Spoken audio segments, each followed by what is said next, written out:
Okay, Roger, once again, Mud Fossil University with an update on the Michell-Hedges authenticity,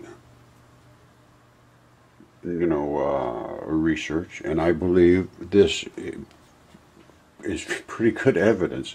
Look inside of this brain, and when I show it, you have to see the other vid. You have to see the other vid. But look at this. Look at that stalk coming up. Look at this is inside. Look where. Look at this. Look at this. If you can't see that, I don't know how to help you in your life. Look at that. Look at that thing coming up. Look at what it does too. It comes off up this way. Same thing here. There are fibers going all over the place, exactly like they are here. And you want to see these things. You see this here? It's swishing down here, swishing over here. You see this right here? This guy was on his face. You see the lip lifted up here, and his chin is flattened out, and his lip is up like this, and his nose is pushed back, not or her or whatever it is. Now, I cannot account for these teeth. For the life of me, I've looked at them.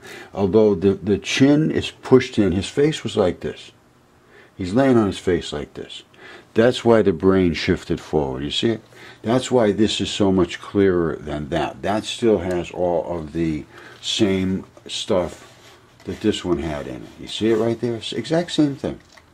Only this one fell forward because the face was forward, and this fell forward and left a cavity over here. It's exactly what I mean. I don't know how anybody can miss this now, and there's so much more to this.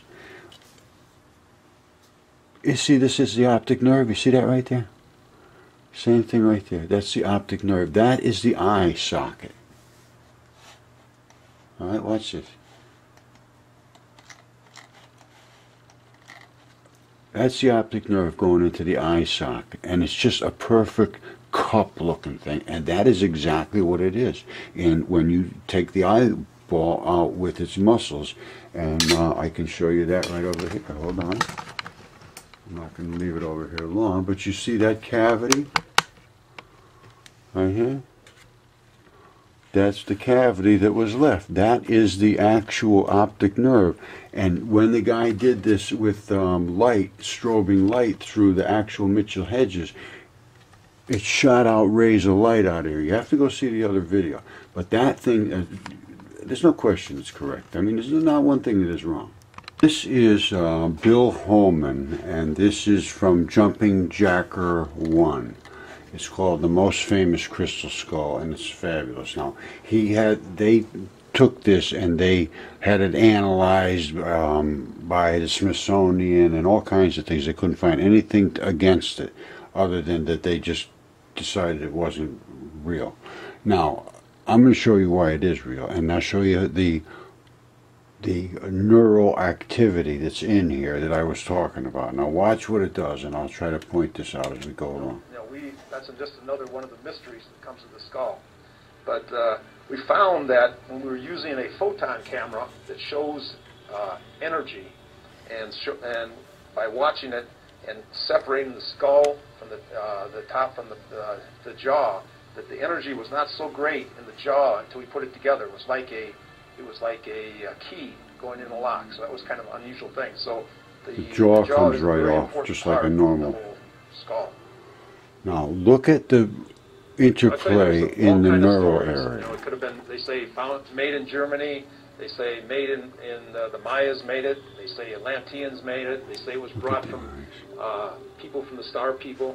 So where it really comes down to is more mystery than there is truth. It's hard to say what the truth is, because as far as making something like this in Germany, the Germans were very good at working with crystal, but in seeing what the crystal skull has with the built-in prisms, the eye sockets, the fact that even when we did tests with Smithsonian recently with the electron microscopes, and they thought they could find all this stuff, they could not find any tool marks or anything on the top. Now that. All right, I'm going to just cut it off there, because you could see all of the neural activity inside of there. I've shown it very, very clearly that it corresponds to the actual human brain. It is very, very obvious. And It's just, it can't really be denied that easily. And he talked about those prisms. They're not really the prisms, those are the neural activity. And I believe the brain is more of a fiber optic device, and the actual electricity runs in those little fibers, and they're not really light per se, but electrical, chemical electrical discharges of some nature. All right, there's the brain fibers, okay? Here is the brain over here. So remember, they're virtually the same. I'm serious, they are virtually the same.